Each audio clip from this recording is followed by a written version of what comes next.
All right. Hey there, y'all. It's Tuesday. It's my lunch break. Gonna play some Donkey Kong. Simple as that. Let me turn off my phone screen so the battery doesn't die on me. Found an article I want to read later, so opened it up and I'm like, oh, I'll read that later. But not now, because now is streaming time. So just gonna chill and play some Donkey Kong. Now it's a little chilly down here. Like, I don't have a vinyl or like plexiglass protector for my control panel. It's just metal that my hand is resting against, and oh boy, it is a little chilly. No. Alright. I was like looking at that and I was like, if I run towards the ladder, they might go down the ladder. Yeah, we're just gonna die and reset it. And that's okay. Yeah, luckily my screen, even when I booted it up, sometimes there's like lines on the left side of the screen that show up. I didn't see anything today, so I'm hoping that means that we're just all good to go, and you know, just kind of backing off and not playing as much is helping the longevity of the screen and its ability to work and do what it needs to. Here's hoping. Because yeah, I would like to be able to continue to play Donkey Kong on my lunch breaks. And not just that, but like also, you know, after I get off of work in the evenings, so occasionally I'm like, I want to play another game that's on here. Not just Donkey Kong all the time, despite what my stream history shows. Because yeah, it's like been almost exclusively Donkey Kong for the past couple weeks. Oopsie. It's actually pretty funny because I streamed Breath of the Wild on Sunday. And like I got way more, like I didn't have viewers stay the whole time, which I don't blame them because it was like over 3 hours of me playing Breath of the Wild. But I had a lot more individual viewers, and I'm like, but a lot more people are looking for what's, you know, like people streaming Zelda than they are people streaming the original arcade Donkey Kong. I'm sure there's just a lot higher demand for people to watch Breath of the Wild. A lot more fans of that who are going to be on streaming sites and whatnot. Which I'm hoping to do, you know, something like that again this weekend. You know, take one of the afternoons and play, if not Breath of the Wild, then something else. Because the goal was like, oh, let's play a game that I know pretty well and I can just kind of talk during. And I was like, you know what, I started a new file in Breath of the Wild, let's play that. I'm not doing like anything plot relevant, I'm just going to be running around doing shrines and exploring Hyrule, so... So I should be able to, you know, like talk while I'm doing that. Absolutely not. Did not work out. I kept getting distracted by like combat. Nice. That was a good escape on my part. Alright. That's the thing I gotta remember, is like, be patient, play, you know, just a little conservatively, because it's always better for me to, don't like this. It's always better for me to survive and go on to the next board than it is for me to risk things and point press. And I gotta remember that. Because that's the number one thing. That's the number one point where I make mistakes, is when I'm like trying to point press or like do something to get more points or just get out of a bad situation and I rush it instead of trying to be patient. That's, oh, no swag barrel. That's mostly where I make mistakes, is me trying to rush things instead of taking my time. Alright, alright, alright. Although I do not like the look of this. I do not like it. Oh shoot, I do not like this. Nope. I even mistimed that jump when I grabbed the hammer. That was just really bad. Oh, goodness. Yeah, that was just really bad. Whatever. There we go. Swag barrel. Got it that time. All right, that's good vibes for this life. Clearly. All right. Maybe there's some like deep psychological thing within me that's like, you miss swag barrel, we're gonna die, so that way you can try to get it again. Gosh dang it! Ugh. That was me focusing on the barrels up here, and I didn't time it right. I really need to get better about board awareness. Ugh. That started off as like a pretty good run, and now it's gone to pretty shit within like 30 seconds. And that's kind of how arcade games go, I guess. Like, you know, started off solid, first couple boards. Not amazing, but, you know. Not amazing, but, you know, better than your average bear, considering the average person can't get past the first board in Donkey Kong. Average game of Donkey Kong lasts than a minute. But you get, it's still so ridiculous. Oh my goodness. Alright. I can't even, like, imagine, you know, how well you had to do as a designer. Like, okay, we're building a game that we want people to pump quarters into, and you can't even pass, like, most people can't even get past the first level. That's just, I mean, it's a little bit diabolical, sure, but they accomplished exactly what they set out to do, so good on them. I mean, Joust is the same way. It's you can get past the first board, I feel, pretty easily on Joust, but that's got different aspects to it that are designed just to eat your quarters. Which again, like, great design on the aspect of the designers of we need to make an arcade machine that'll, you know, draw people in, have them pay money to play. Because actually, and this is covered in the High Score documentary on Netflix, but that was actually kind of a thing with some of the really old school games, is that people would get really, really good at them, at like Missile Command or the Space Invaders. They would get really, really good at them, and then they could play for like hours on a single quarter. And that's where you see people, you know, started to make mods for the mods and like upgrade packs for the arcade machines, in order to you know, increase the longevity of the game and just kind of give it a little bit more variety. Okay. Alright.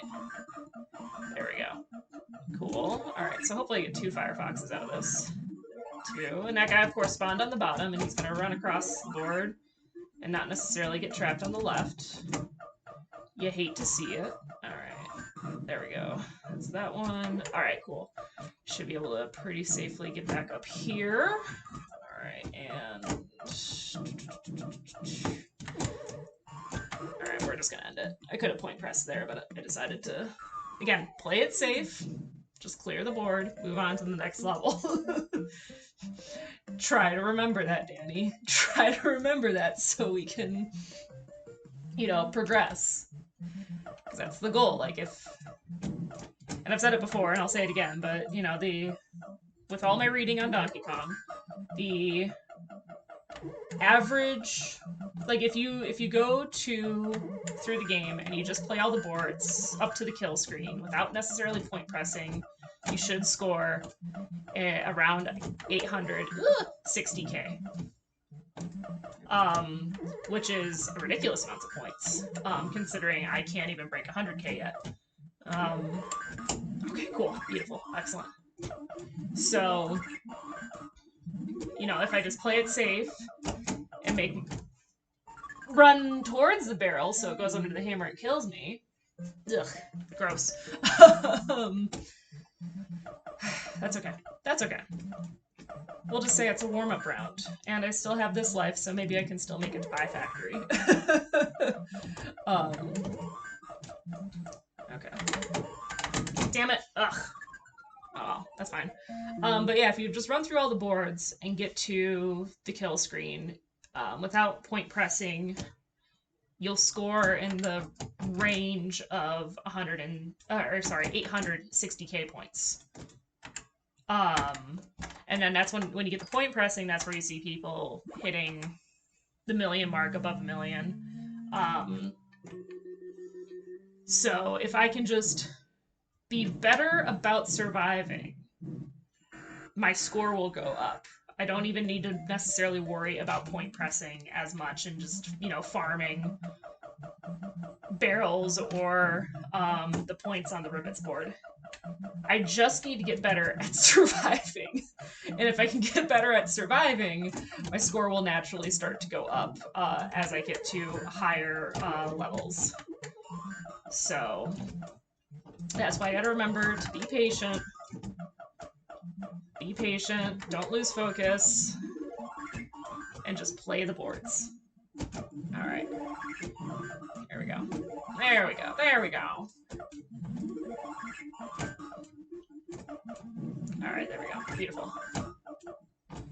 So, in the world of ridiculous things that I'm witnessing, because that's a lot of what I do is, I just am interested in things. It's like when I talk to my friend about how I love the Netflix algorithm because it always gives me good shit, and she's like, everyone I know hates the algorithm. I think you just like things, and that's why it works for you. And I'm like, that's a fair point. I do just like a random variety of things. So I think I maybe talked about this last week, or maybe the week before or something. But there's these So in the world of sports collectibles, the new hot thing is there's these NBA digital collector's items called NBA Top Shots. And the way I understand it, and like my brother is super into them right now, so I like when I talk to him, he talks about them. And I've like learned a little bit about them. But like the way I understand it, it's basically they're all on the right and I need them all to be on the left. How annoying. The way I understand it is that they are basically they're basically digital playing cards. So or trading cards. So like, baseball cards, everybody knows baseball cards. So they're basically that, except instead of being like, oh, here is this specific player, you get what are called moments, and it's like specific instances where a specific player did something cool. So like, they had a really cool slam dunk or an amazing block or whatever. I'm not super into basketball. But like basically they take these, moments in the games and like iconic moments or whatever, and then they make them into like little digital videos, and those are the moments. But they're like officially licensed to the NBA. Oh shoot, dang it. They're officially licensed through the NBA. So they're these digital trading card videos. Hello, princess. Please don't knock over any cameras. There, yes. Minda's here. Goodbye, princess. So they're these digital moments that you can buy, and they're basically like trading cards, except they're digital. And they sell for a decent amount of money. So my brother's like, yo, if they do them in limited releases, so if you can get your hands on them, I'll pay you for them, and I'll trade you, and I'll pay for them. I'm like, cool, sure. I'll help you out. Like, you want to collect these things? I could use extra money. Like, I'll buy them and I'll sell them to you. No problem. So I managed to get a pack, and like they do limited releases, so it's this whole rigmarole, basically like buying concert tickets where oh shoot, it's been a long time since I missed that jump. So basically leading up to the release, you put yourself into a queue to buy these cards, and then it randomly assigns you a spot in line once you enter the drop time or whatever, and you go to buy them, and then you open up the pack, like, you just bought a pack of trading cards. And so I got a pack, I opened it up, and like one of the cards in there was selling on the website for $140.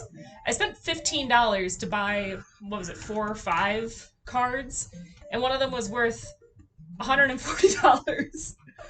Um, which I just don't understand the appeal of buying something like that digitally.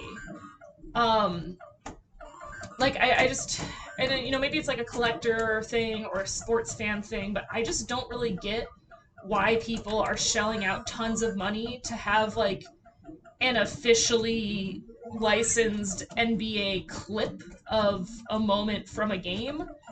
Um, because and I'm the same way with when people like talk about gacha games and like, oh, I need to try and get this character's super rare S rank costume, what have you. Um, and the same way where I'm like, I don't really understand what's preventing you from just like, if you really want to see the character in like their cool festival outfit or whatever, why don't you just Google a picture of it? Um, I guess it's the aspect of just like having it in your collection and like, oh, it's mine. So, to each their own, but $140, and that's not even like that expensive of a moment. The other day, I went on there and some of the stuff that was advertising on the marketplace were selling for thousands of dollars. And I'm just sitting here going, you're buying a video clip of a sports moment digitally, so you don't even have like a physical release of it. You're buying this for thousands of dollars. And again, I just don't understand the appeal. Um, but as I said, like if people, and maybe this makes me no better than like a scalper who buys tickets to an event or a concert or what have you, to sell it around for a quick profit. But I'm just kind of like, I need money right now. If people are going to be paying outrageous amounts of dollars for video clips on the internet, then I'll happily go and put my name in the hat to get a pack when they do drops or whatever. It's just very bizarre. Like I just don't get it. Because like I don't 100% get Bitcoin, but like I understand enough of it to understand the appeal of like, okay, it's an encrypted currency, so you could use it for like purchases that you don't necessarily want public. Like I get that aspect of it. Um, so like I understand the appeal of Bitcoin in that regard. Um, but like it, and I'm not knocking on like just buying things digitally because I certainly I certainly buy comics digitally on occasion. But that's usually because it's on a really good sale. Um, it's on a really good sale, like it's got a humble bundle going on or something, or it's from an independent creator and I want to support them and their work. So in those cases, like, and again, and again, it's like with a comic, maybe I can't necessarily find it. I mean, I'm sure I could find it online somewhere, but like, it's easier to find if it's in my own collection. But I feel like sports clips are just so much easier to find on the internet just because there's a much wider audience. Ooh, that is a bad situation I got myself in. That's putting that content online. Like, you have the official sources who put up highlight videos or whatever. And then you got, your guy down the street, like Packers fan 1934, who posts his favorite clips from Packers games over the last season or whatever. I just made up a username. If that's actually a username, I'm gonna laugh. But you have people who like just do that, just small accounts or whatever, and your sports reporting folks like ESPN and CBS and Fox who also take the clips and put them out there. So I don't understand the appeal of it. I guess it's a collectible thing, and it's owning this video, and like, and on the website they advertise like, oh, own your piece of NBA history, and I'm like, oh.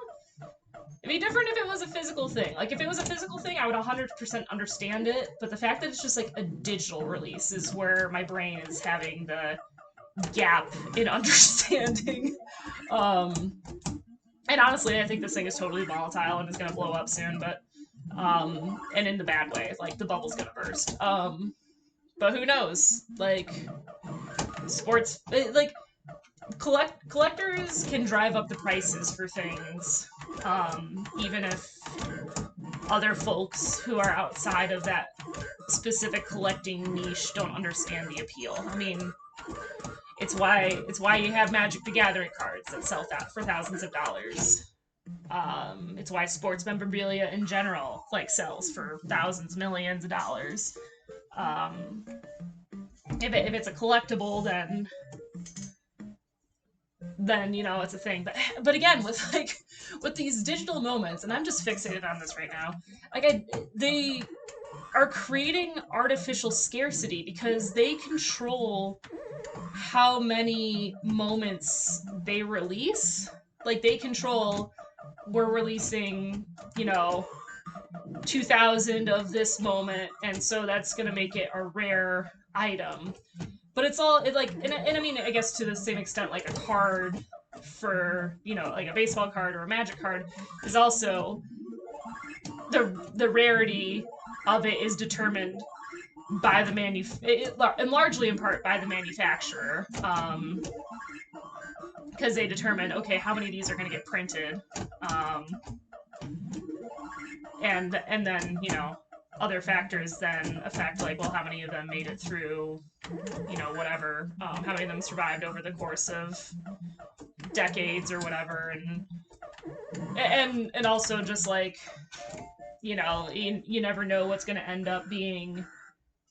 I guess with Magic cards it's a little bit different because, like, Magic cards, you can see their function in the game and know how good they are for, like, if they're just like good period, or if they have like a specific use that then makes them valuable. I used to play Magic, so I know a little bit more about that. But like with baseball cards or sports collectibles and stuff, like, you never know. A guy who is a rookie could have like a hot rookie year and then completely suck and be like not at all noteworthy for the rest of his career. So potentially driving the value up for his rookie, like collectibles related to his rookie year. But if it's like nobody that very few people care about, then maybe like none of his stuff is worth value, as opposed to like somebody who ends up playing a game for 10, 15, 20 years, their rookie shit. And like, maybe it was somebody like a Tom Brady who nobody expected to be good, and now, it is arguably, and I hate to say it because I don't like him, but arguably he is, one of the best quarterbacks of all time, if not the best quarterback of all time. Again, I hate to say it, but because I don't like him, and I think that whole comparison thing is stupid, but we're not going to get into that. But that they're like, I can see value. Oh, I thought that was too high. I can see the value of something being tied to the skill level of a player. Shoot. Need to focus.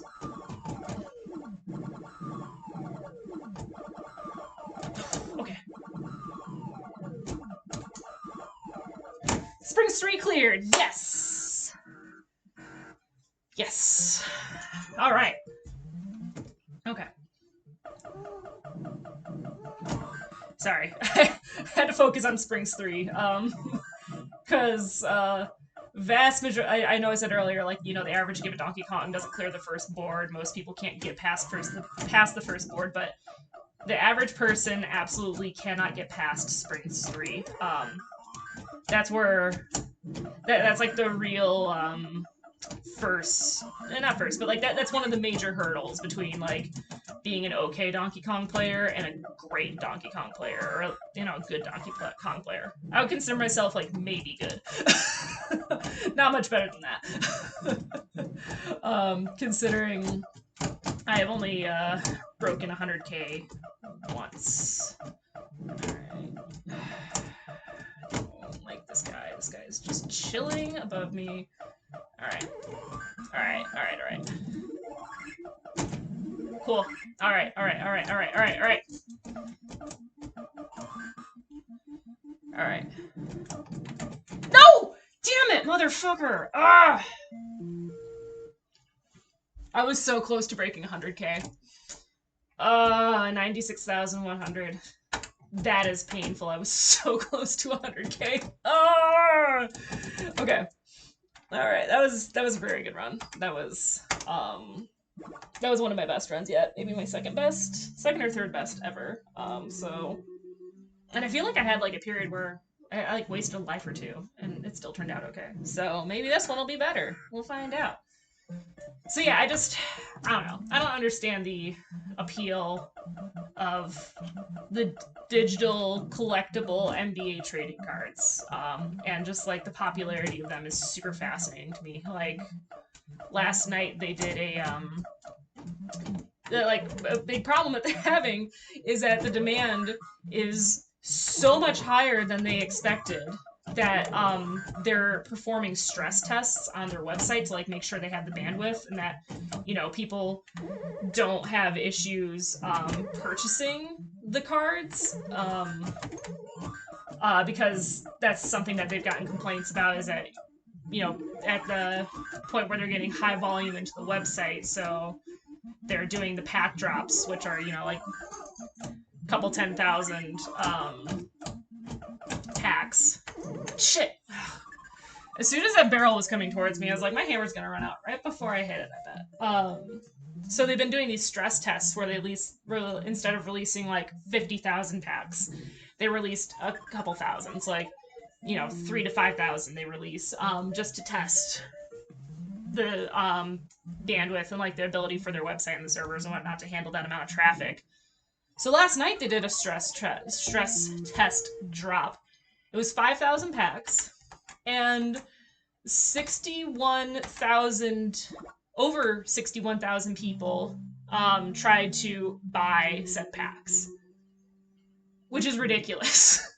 That is such a that number is so much higher than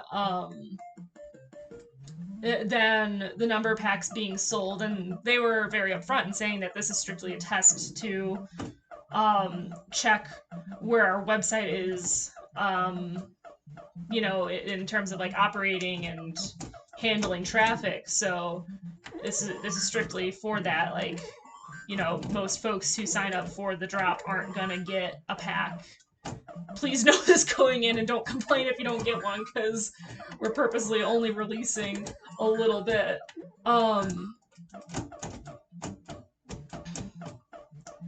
But yeah, just so wild to me that like, and this blew up pretty quickly. Like this is, I don't even know when they started, but like I feel like my brother got in pretty early on them, and he started talking about them maybe a month ago, I want to say.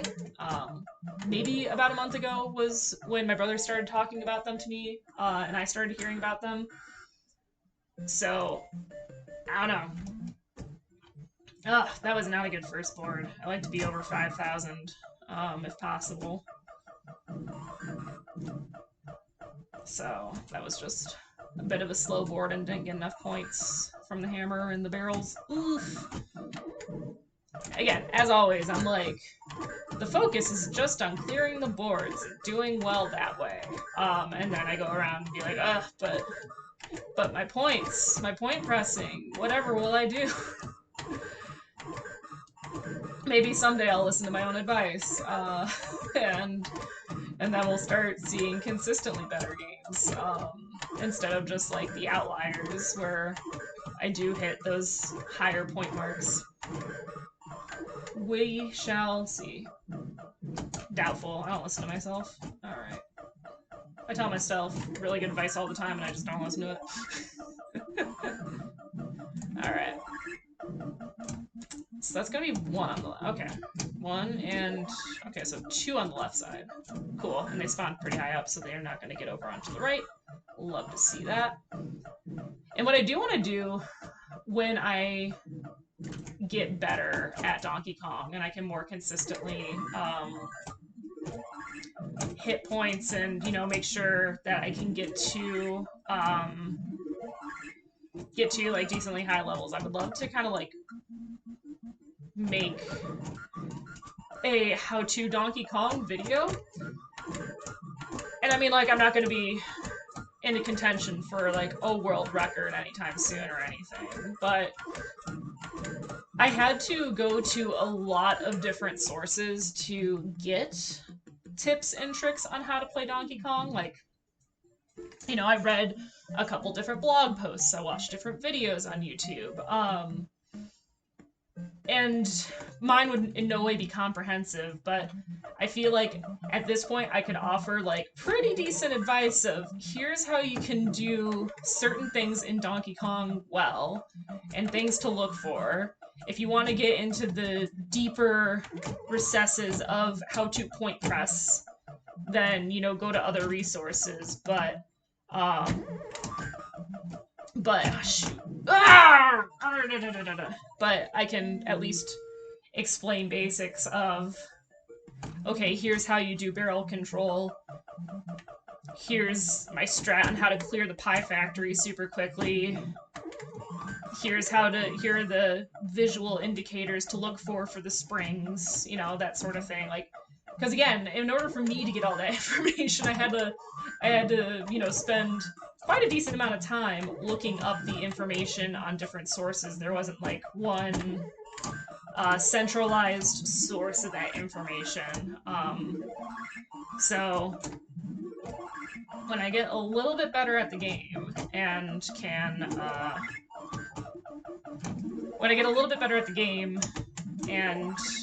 you know, pretty consistently, you know, make it through like level 3 or 4 without dying a stupid death, which I'm definitely not at that point yet. But once I get to that point, maybe I'll make like a little video of, you know, here's how you can get better at Donkey Kong. That is relatively easy to follow. Again, nothing that's gonna be like impressive or pro level, but stuff that could help the average person at least start to get the skills that they need if they want to get good at Donkey Kong, because again, it's just hard to find that it's not hard to find that information, it's just time consuming to find that information. Because it is in so many different sources. Alright.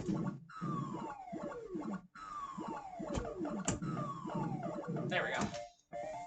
Because yeah, I mean, like, I don't know how to point press the springs yet. I don't know how to, like, I know you can do it, I just haven't figured out the timing, and I haven't bothered to figure out the timing, because again, I'm just trying to focus on getting better at clearing the boards, and my score will naturally go up in response to that. So, something I would like to do eventually, because, you know, I do think that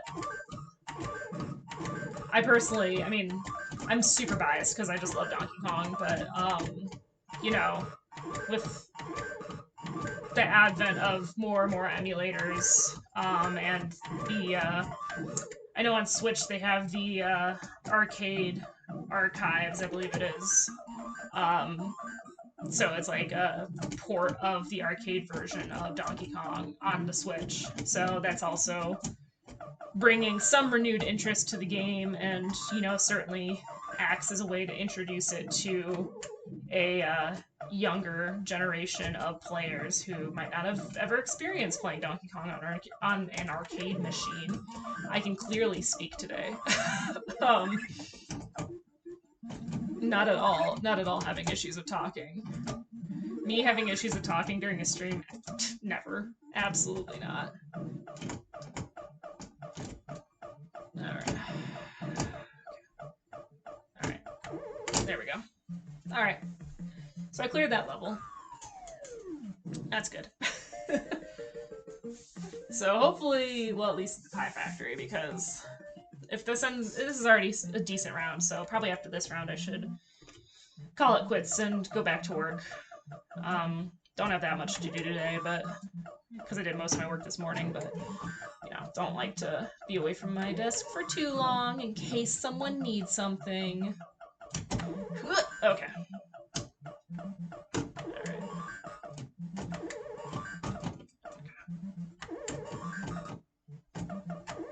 Shoot. Damn it. Should have not gone for the long jump on that one. Ugh. One of these days. I think the big and I might have said this in past videos. I think a big thing I need to work on is I need to work on my ability to do jumps on the barrel board. Like so many times I die just because I goof a jump, or I like misjudge the distance between two barrels, and I'm like, oh, I can jump that in one jump. Nope, nope, you cannot do that, Danny. You might think you can, you cannot. You know, that's okay, that's part of the learning process and everything, but, nice. Alright, I love it when I can get those blue barrels on that broken ladder. Excellent, cool. Alright, that was pretty good. That was a pretty good board. Oh, alright, Pie Factory. So I made it to Pie Factory, which is my indication of this is an acceptable run. So yeah, I think after I'm done with this set of lives, so this run, I will call it quits. And go back to work. Alright, there we go. And up, alright. Excellent, excellent, excellent. That for me was pretty much flawless Pie Factory, so I'll take it. Ooh. Damn it. I jumped and I saw that guy going down and I was like, this is gonna end well. I gotta be more cautious about that jump. Because that's another way I die easily. Okay, he went down immediately that time, so at least I knew not to go for it that time. Oof. Alright. Alright, there we go. Beat him down. Maybe I should just ignore that hat. Maybe that'll help me not die as often.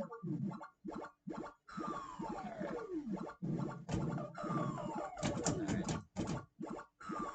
There we go. Boom, boom. Okay, cool.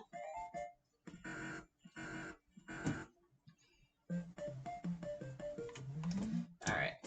Alright, I broke 50k on this round, so that's good enough for me to call it a good run, even if it's not amazing. It is disappointing because I had almost another 100k run under my belt. Almost. I think I got too excited about it. I was just like, oh, I might do it! I might do it! Yeah, that's fine. These things happen. And again, that's why I like arcade games, is just the immediacy of, you know, I died, got a game over, okay, put another coin in, press the credit button, whatever, and you're off with a fresh start. I like that. I like how easy it is just to be like, oh, here you go, quick fix, clean slate is here for you. Okay, cool. Those are some fancy moves. No. We're gonna go over here. Oop.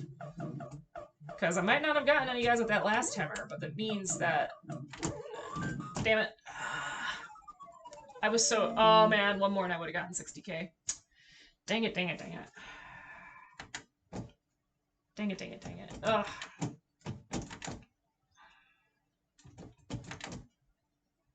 Dang it, dang it, dang it. That's okay. I'm like sitting here and I'm like, one more.